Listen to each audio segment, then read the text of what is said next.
This celebration is premised on the acknowledgement. This celebration is premised on the acknowledgement of the bravery and heroism of the men who served aboard Halifax JD 371. To the families, these men were already considered heroes. Life of an airman in the bomber command over the German cities was inherently precarious.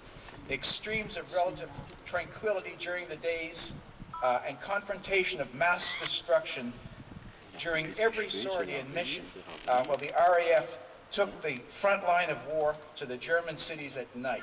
This was the oscillation of the emotional life that the men underwent. On the night in question, 10% of the aircraft who flew the mission over Nuremberg were shot down. That was 2 aircraft in 20.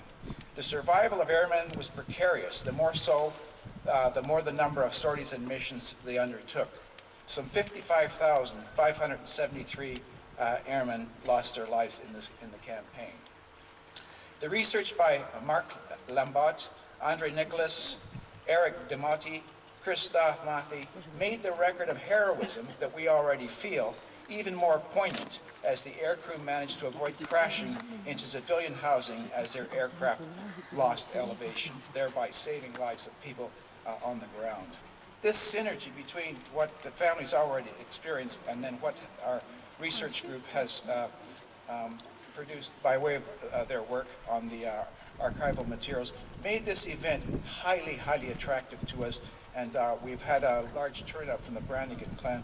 My father, age 93, 94 this fall. My brother with his family of 4, and my wife and I are just stoked by the opportunity to attend.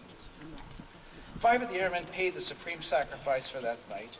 3 others were able to escape back to Britain to continue the fight via the famous comet through France and Spain and Gibraltar.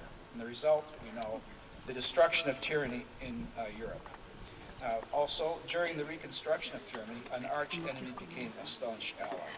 And the last point, as my mother noted, for the first time in several generations, the current Brannigans were not called on to go to war.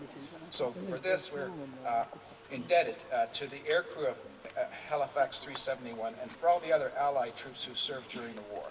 So I want to thank sincerely the organizing committee, the town of Modave, all the officials from the RAF, all the honor guard, the military band, even the piper.